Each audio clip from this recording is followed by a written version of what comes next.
Our next guest and her husband, her goldsmith husband, sell their works of art to an exclusive list of discerning clients around the world. But they were conscious that the gold and precious metals that they were using had a less than shiny provenance. The demand for gold was being met by small-scale miners, artisanal miners, with sometimes horrifying results. They set out to change things and ended up proving that you don't have to be big to change the world. At the United Nations meetings they attend, they have a seat at the table beside some of the biggest corporations in the world. Please welcome Genevieve Hume. So Kevin and I were 17 when we started dating. I was in high school and he worked at McDonald's, and for our first Christmas, he got me a necklace that said Foxy. And in that moment, if someone had told me that he would go on to become a goldsmith, I would have thought, that is a horrible career choice. But thankfully, for the health of our company, Kev's Taste in Jewelry has come a long way. And today we design and build custom one-off pieces for our clients around the world. But in addition to our studio practice, we've also developed a passion for mining policy, particularly in regards to artisanal and small-scale mining, or ASM. These are miners that work as individuals or as part of a small cooperative as opposed to a large-scale industrial mining operation. And while they're only responsible for producing about 10% of the world's minerals, they make up over 90% of the workforce. Over 100 million people are dependent on ASM for their livelihood globally. This is Paulo and his two sons in Ecuador. When we asked them about mine collapses, they said that there had been 4 since the beginning, and I thought that meant that there had been 4 collapses since mining began in the region in 1850. But something was lost in translation, and what they meant was that there had been 4 collapses since mining began on that site 9 months prior. The mine on the left is Paulo's mine. The entrance is about this high, and it's actually relatively sophisticated.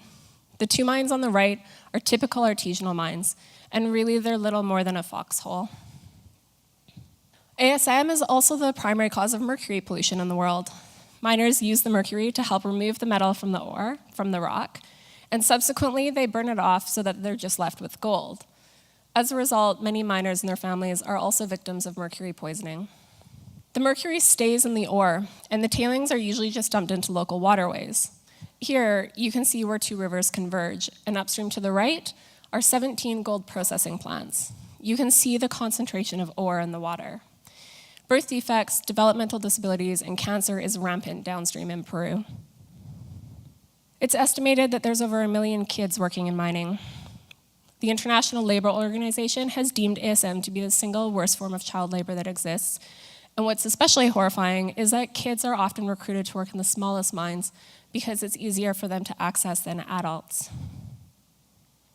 This is Ponce Enrique, a pop-up mining town where paramilitary and guerrilla groups have implemented their own microfinancing program, whereby they're extending loans to miners, usually at an interest rate of about 20%.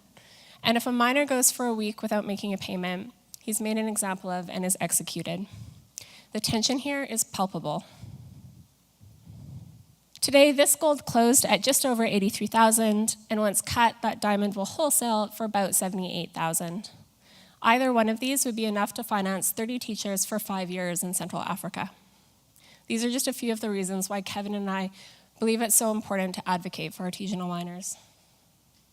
8 years ago, I saw the chief technical advisor to the United Nations Industrial Development Organization speak on mercury use in gold mining. Kevin and I weren't working together at the time, and so I went home and said, there's this guy, he's doing some really interesting work, you might want to look into how it relates to the jewelry sector.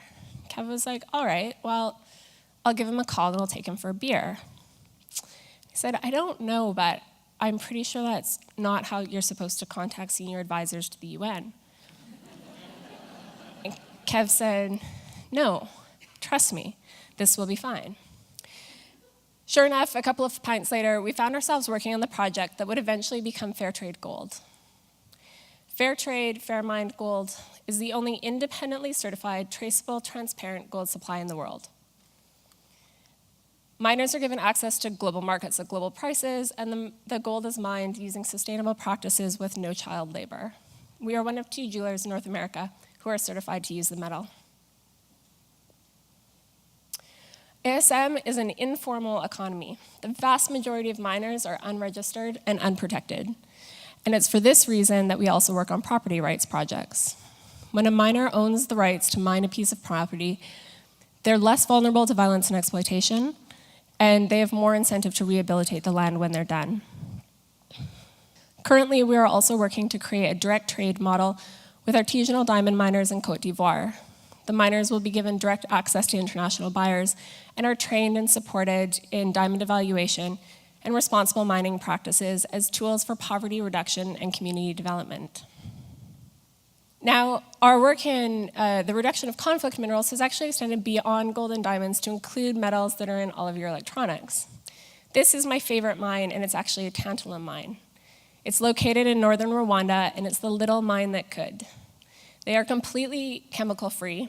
A local prof has figured out that the tailings are the ideal pH to use as soil for strawberries, and so they are now growing a 40-acre organic strawberry farm adjacent to the mine. They hire and train the now adult orphans of the genocide, and each year they pay for 50 students to study science or geology at the University of Kigali. They provide safe and secure housing for all of their staff, and they have built a mosque next to a church side by side on site. This is an example of small-scale mining, and it is what we would like to see replace artisanal mining. Now, these projects come with their own unique challenges, not least of which is security. Here in the Central African Republic, we traveled with a presidential guard, basically 11 very intimidating guys with AK-47s. And on multiple occasions, we found ourselves in regions where our travel insurance has been void. When I started working in the jewelry industry, I grossly underestimated the extent to which I would encounter animals in the course of my work. We ran into these guys in Tanzania, alligators in the jungle in Colombia. We've had snakes in our office and toads in our toilets, and elephants that ate all of the mangoes from one of our agricultural initiatives. Culture remains to be one of the most interesting factors. For example, voodooism is alive and well in Central Africa. Mama Wati is a water spirit that will seduce you to come into the water, and she's generally blamed for most of the accidents and deaths that occur when miners are diving for gravel. This makes conversations around work safety and labor practices more complex when trying to make it relevant to the local context. Now, we are a very small company, but what we lack in numbers and capital, we make up for in agility. We are not bound to shareholders. We have fewer internal politics when we can get past things like laundry, and we're able to implement change immediately. This has allowed us to set a precedent and create a new norm for our industry. Finally, when we talk about design and international development, it tends to be in the context of design for development, creating a product or service to improve the quality of life or raise funds for others. But while sourcing, supply chain, and policy issues are not sexy, they do have the potential to affect systemic change for a lot of people. And it's for this reason that we also need to consider design as development. Thank you.